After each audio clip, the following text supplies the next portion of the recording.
friends, I'm here today for a quick Friday Reads check-in. And I know I always say videos are going to be quick and then they're not, but I really want today to be a quick check-in. I just want to give you a little update on what I've been reading since the last Friday Reads check-in. I'm hoping that this is a thing now.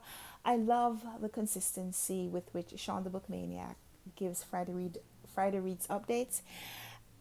He doesn't do monthly recaps, which I guess is why, he doesn't need to do that because he does the Friday Reads.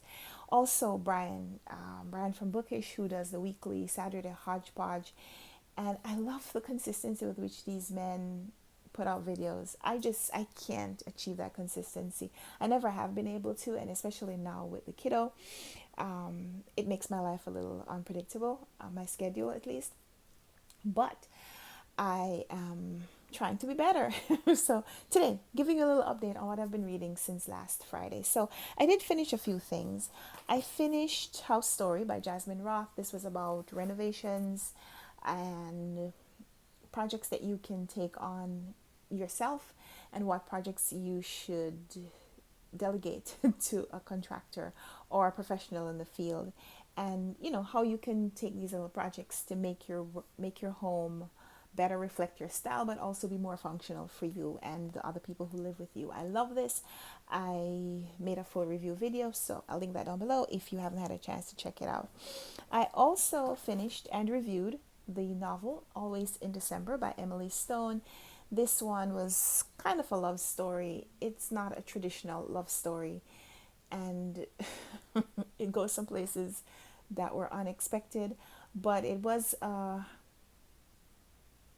a little bit of a romance about a couple that meets around December, and the man is trying to help this woman process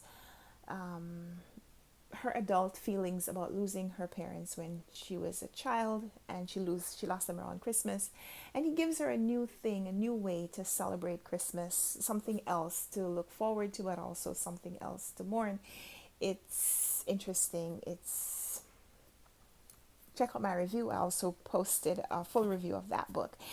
And I also finished an ebook, The Gods of Tango by Carolina de Robertis, and that was about a young woman who leaves Italy and emigrates to Argentina in the early 1900s, around the time of, some of the political upheaval with World War One.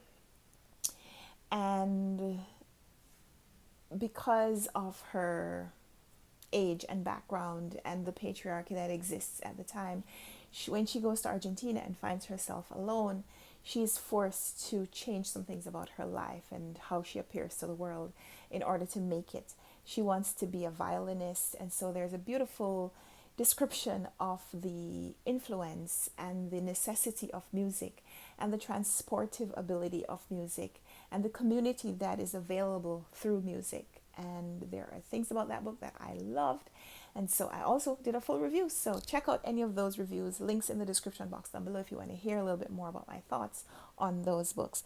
So those are the 3 books that I have finished so far this week. I am almost finished with this one. This is Night Bloomers, and this is 12 Principles for Thriving in Adversity by Michelle Pearce, and she's a psychotherapist, a clinical psychologist who has herself gone through some disappointments in her life, like who hasn't? But she talks about how we can not just find ways to endure trauma, but if we can use the force that compresses us, if we can use the force that deforms us to come back like a spring extends after compression and extends further than it was, if we can find a way to bloom in our adversity, if we can find a way to use the disappointment and grow, use the dung as fertilizer and just bloom. I'm using all the language that I used in the written review because I was just working on the written review for this. It's going to go up later today. And if you can just use that, then you could be better from having endured that experience, is what I wanted to say. So I'm almost finished. I have a few pages left, and then I'm going to finish up my review, and I'm going to post it on my blog, runwright.net. So I'll link that down below as well. It will probably be up it will probably be up by the time you watch this video. So those are the 4 books that I'm finished or almost finished with. I'm also still reading The Sympathizer by Viet and Nguyen. This is a buddy read with Patrice Jones, and so I am going a little slowly, but I think I'm doing like a chapter a day now, so that we can finish before the end of the end of the month, end of the year. No, can't do that. I'm hoping to finish this by the end of the month if I read a chapter a day or so. Um, it's about this man from Vietnam. He's half Vietnamese, half French, but everyone sees him as Vietnamese, and they see him as the foreigner, the person who can't speak English very well and doesn't understand English, so you have to speak loudly and slowly to them. But it's talking about how he leaves Vietnam after the Vietnam War, and he is a refugee in the United States, and about the different experiences that he has here. The language in this is so rich, it's so deep, it's just so expressive. I feel like there are places where the author comes through as a narrator, and I'm not sure, how much of that he wanted to happen. But this is a great read. It's angry, it's sad, it's a little bit of a not so positive commentary on society and things that we do. But man, this is a great read. If you haven't yet checked out this book, maybe you want to think about it. So I'm going to be reading it. I'll probably be talking about it in next Friday Reads again, so stay tuned for that. I'm also reading two books on one on Kindle, one on the Cloud app. I'm about halfway through Not Without Laughter by Langston Hughes. That's a buddy read. So even though I desperately want to go back and finish it, I'm waiting for the rest of my group. So that's a little bit of a semi-autobiographical novel also by Langston Hughes, kind of chronicling his early years in Kansas or Kansas City. I'm always confused. He was born in one, lived in another. I'm not sure where the book is set. It's one of those places. It's set in the Midwest, right? It's not in Harlem, is what I mean. And it's about his early life as a young boy in this home with older women, his mother and his grandmother and his aunt and his father, and the influence that each one of these people and their personal philosophies on life and race, how they are informing him. And it's hilarious. The language is also very rich and just really expressive, but in such a different way. This is just so much more enjoyable. It's humorous, but it makes you think about race, and yeah, it's great is what I'm saying. So I'm probably going to be finishing that pretty soon, because if the group doesn't catch up, Columbus and Rosalie, if you're watching this, you need to catch up so I can finish this book. I'm joking, but I'm really enjoying the book. And then I'm also reading The Giver of Stars by Jojo Moyes. Jojo Moyes is probably most well known for her novel Me Before You, which was turned into a movie, and there were some sequels to the books, but she writes wonderful fiction, and I have read several of her novels. I haven't quite finished her entire catalog, but I've read a lot of her novels, and I just started this one last night, and if I didn't have to sleep, I would have finished it. It's 300 and something pages, but I would have finished it because it is so immersive. It is historical fiction chronicling the experience of some women in Kentucky who worked as mobile librarians.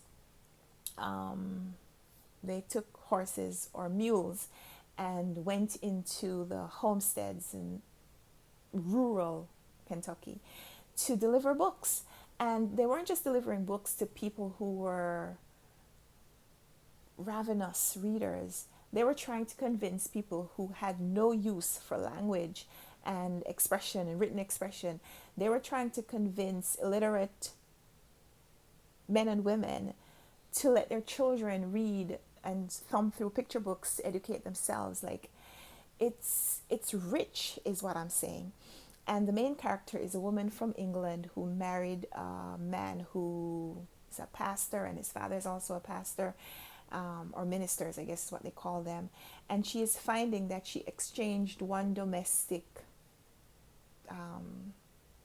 hell for another, because her husband and father-in-law don't really see her, and she is using this as a method of escape for herself as she becomes one of those mobile librarians.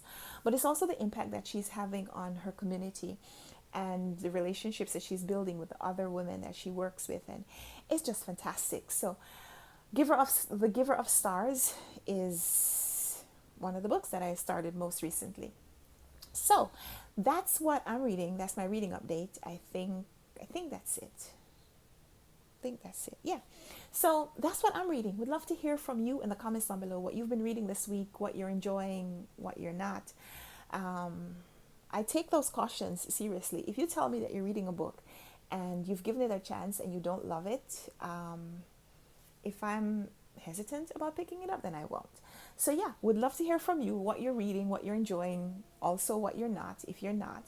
And let's chat down there. So give this video a big thumbs up if you liked it. Let's talk in the comments. And until next time, happy reading. Happy Friday reading. Bye.